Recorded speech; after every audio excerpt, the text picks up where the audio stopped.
Halo, Assalamualaikum warahmatullahi wabarakatuh. Salam sejahtera untuk kita semua ya. Saya Afifah Sufiwahyuni dan saya akan menunjukkan sedikit tutorial bagaimana sih cara konversi data, kemudian penentuan indeks Miller dan juga HKL di PowderX. Jadi sebenarnya fungsi dari konversi data ini adalah karena kita mau data ini terbaca di PowderX dan kemudian bisa melakukan penentuan indeks Miller juga HKL. Konversi datanya ini dari data yang mentah sekali, ya ini dari versi teks dokumen atau versi TXT-nya gitu. Kemudian nanti kita akan konversi ini, kita butuh Excel dan kita akan konversi menjadi versi DAT atau .dat nanti di formatnya gitu. Sehingga nanti bisa masuk ke PowderX. Kita langsung masuk aja ke tahapannya. Di sini kita akan konversi data terlebih dahulu, di mana saya di sini sudah siapkan Microsoft Excel. Ini untuk Microsoft Excel 2010 juga nggak ada masalah. Di sini yang bekas sebelumnya bisa saya hapus terlebih dahulu. Di sini kita akan ke langkah pertama, di mana kita harus buka Microsoft Excel terlebih dahulu, pilih opsi data, kemudian from text, dan juga pilih file yang ingin dikonversi. Di sini kita bisa tandai dulu sebagai langkah yang akan kita lakukan. Kita kembali ke Microsoft Excel. Di sini ada data, kemudian ke from text. Kemudian di sini saya akan masukkan data yang NIM ganjil ini. Nah, ini kan versi tipenya ya. Ini adalah teks dokumen gitu. Ini versinya TXT gitu. Nah, kita akan pakai ini, si NIM ganjil ini. Kemudian kita akan import. Nah, di sini kita langsung masuk ke tahapan kedua, di mana pada bagian itu kita akan sesuaikan delimitersnya atau pembatasnya gitu ya. Kurang lebih seperti pembatasnya. Kemudian kita bisa pilih next dan finish. Jadi seperti yang kita lihat di sini kan ada tulisan delimited, di mana di sini ada keterangannya, karakter seperti koma ataupun tab yang akan memisahkan tiap bidangnya. Nah, di sini kan kita bisa lihat ya. Jadi yang memisahkan tiap datanya ini adalah si koma-koma ini. Sehingga kita bisa tahu bahwa pembatas pada format TXT-nya adalah komanya. Kemudian kita bisa next. Nah, di sini nih, ini kan ada data previewnya ya. Ini kan jelas nih. Pembatasnya adalah si koma. Oleh karena itu, kita akan sesuaikan delimitersnya menjadi koma. Dan tab ini nggak usah, karena memang pembatasnya hanya koma. Kita bisa lihat di sinilah intinya data previewnya. Nah, di sini terlihat ketika kita delimitersnya sesuaikan dengan koma, yang mana sesuai dengan datanya, maka datanya akan berubah nih. Si komanya akan berubah menjadi pembatas yang benar gitu ibaratnya mah. Kemudian kita bisa next. Dan ini kita bisa finish aja. Nah, ini existing worksheet ya, maksudnya kita akan taruh di mana gitu ibaratnya. Yang adanya tuh di sini. Kita bisa tandai di sini, tapi di sini aja ya. Coba dulu, kemudian kita oke dan voila, ini tuh sudah muncul ya. Kemudian kita sebenarnya bisa hitung dulu jumlah dari keseluruhan data ini tuh ada berapa. Sebenarnya bisa lihatnya tuh langsung begini juga sih. Karena ini dari satu kan, kolomnya dari satu ibaratnya. Nah, ternyata ada 8.501 data. Dan ini banyak banget berarti. Kita mungkin kalau mau dirapikan gitu ya, biar sama-sama di sini semua, pastikan. Nah, kalau sudah, kita akan taruh jumlah data yang tadi itu. Bagaimana caranya? Kita mungkin akan tambahkan 2 kolom atau 2 sel gitulah ya di atas data ini. Nah, begini maksudnya. Kemudian kita akan beri nama si data ini. Dan yang kedua kita akan masukkan jumlah data yang tadi kan 8.501 ya. Nah, kenapa kita beri namanya? Ya, supaya kita tahu juga.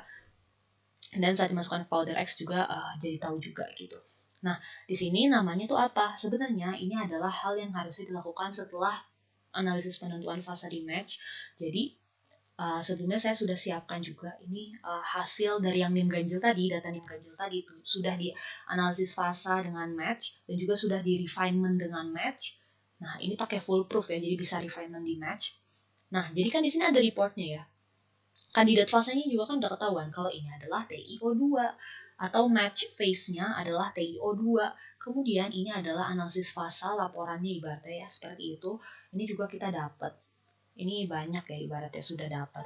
Kemudian kita bisa silang dulu. Nah, di sini ada yang versi refine. Ini adalah refinement, versi data yang disempurnakan atau penyempurnaannya. Di sini kita bisa lakukan di match dan ini sudah dilakukan sebelumnya dan ini ada di video sebelumnya juga tutorial ya. Dimana di sini tuh jelas semuanya. Di sini jelas dan di sini sebenarnya sudah ada sih. Sudah ada HKL-nya. Sudah ada HKL result-nya. Jadi sebenarnya ini sudah bisa kita lakukan di match gitu dengan full proof tapi ya. Ini HKL di sini juga ada gitu. Tapi saya akan jelaskan juga di PowderX gitu ya. Nah, maka dari itu kita namakan dia TiO2. Seperti itu dulu. Kemudian kita akan file, pencet file, kemudian kita akan save as. Nah, di sini kita pastikan untuk menamakan atau file name itu diubah menjadi .dat. Atau kita mungkin bisa, ini kan sudah MS-DOS ya. Ini save as type-nya kita harus yang MS-DOS tipenya, yang teks yang MS-DOS. Pastikan ini namanya sudah TIO2DAT. Kemudian kita bisa save. Terus di sini kan ada already access, ini udah ada, jadi kita bisa replace aja karena sama aja. Di sini oke. Nah, seterusnya ini kan sudah semua ya berarti ya. Ini semua tahapannya sudah kita lakukan untuk konversi data, sehingga konversi data ini sudah selesai. Selanjutnya kita akan masuk ke Powder X untuk penentuan indeks Miller dan juga HKL-nya. Kita akan buka aplikasi Powder X dan juga kita akan import data format XRD-nya. Kemudian kita pilih jenis All Files dan juga Open. Nah, di sini Powder X-nya kita buka dulu. Nah, ini dia si Powder X-nya. Kemudian kita ke file sesuai perintah tadi, kemudian kita import data, kemudian kita ambil yang format XRD, pilih. Nah, di sini. Nah, kenapa di sini cuma satu ya? Yang kita mau tuh nggak ada, karena di sini belum diubah jenisnya ya. Jenis filesnya kita pilih aja yang tipenya all files dulu, supaya nanti yang versi DAT ini kelihatan. Kita namakan TIO2DAT ya yang ini. Kita open lah. Nah, ini kebaca kan. Jadi kalau memang dia versinya DAT dan kita pastikan dulu ya, kita harus pastikan dulu di Excel kalau misalkan pemisah komanya ini, ibaratnya ini kan 5,01, 5,02, ibaratnya desimal ya. Si desimal ini pemisahnya harus pakai titik, karena di Powder X ini pakai titik. Sementara kan ya kita standar kita kan adalah pakai koma, dan di Excel juga keseringan pakai koma.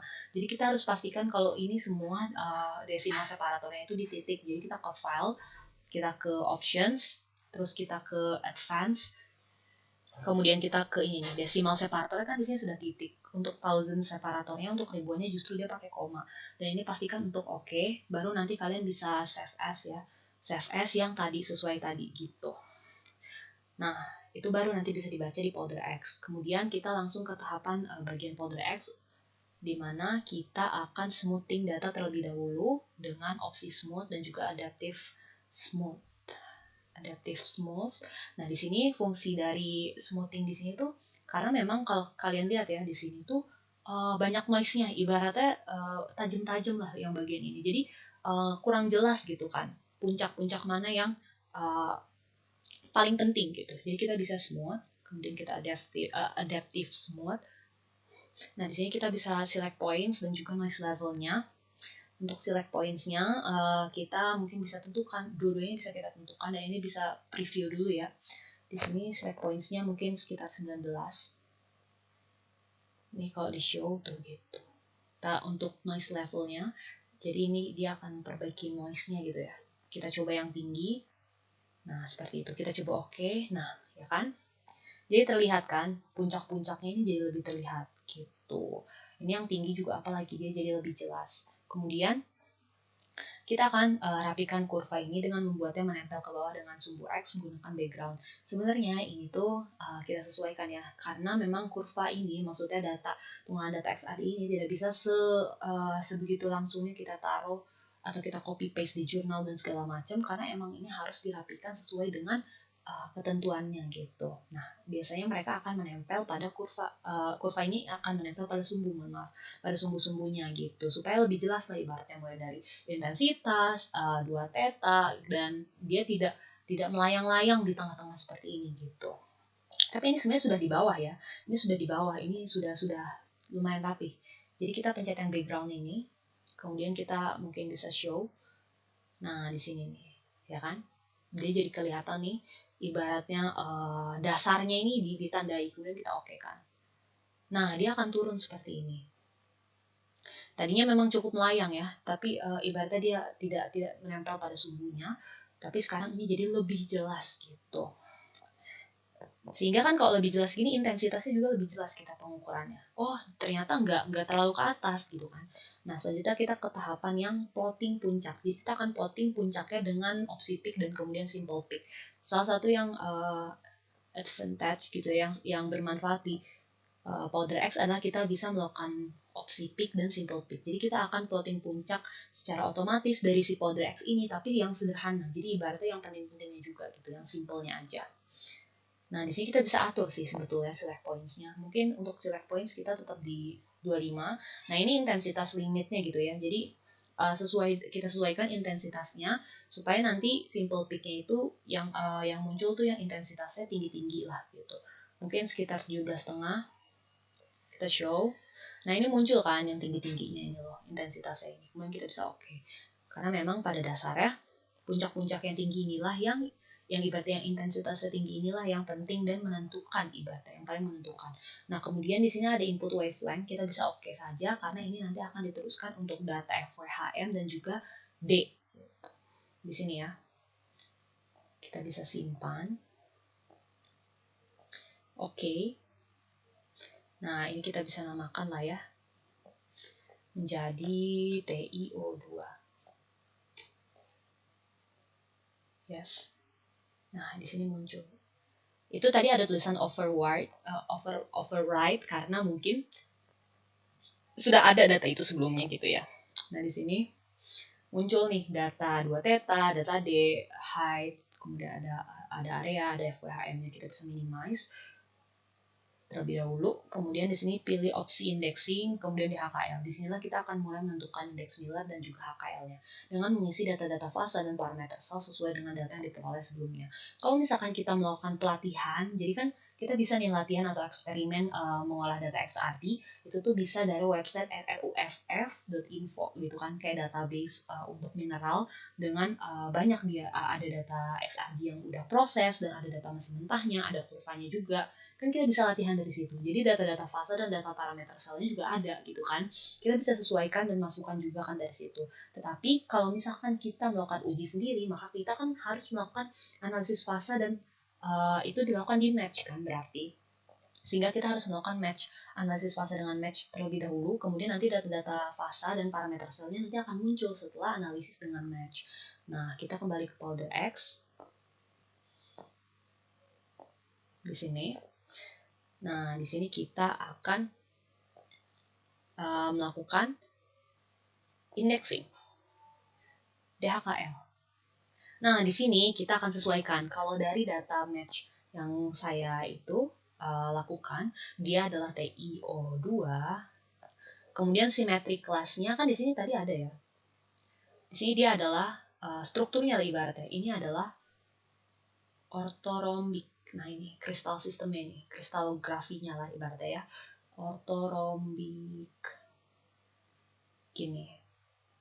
Kalau kita menentukan simetri kelas ini atau strukturnya lah kurang lebih gitu ya simetrinya, itu nanti dia akan menyesuaikan dengan sudutnya. Jadi misalkan kita pencet orthorhombic, maka dia sudutnya auto nih, alfa beta gamma 90 derajat semua. Untuk sel parameternya kita bisa sesuaikan juga. Nah, di sini kan ada 9,1912 untuk nilai A-nya. 9,1912. Ingat ya, ini pakai titik ya dia, desimal separatornya kalau di powder X. 9,1912 5,4591 5,4591 5,4591 dan 5,1451 5,1451 ini udah ya. Kemudian ini juga biarkan, ini ada wavelength, ini yang tadi ini juga biarkan. Jadi nanti kita akan coba lakukan tahap selanjutnya.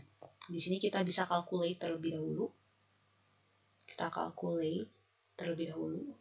Ini pastikan kita display ya, HKL ini kita pastikan kita display supaya nanti hasil HKL muncul. Nah, kita calculate.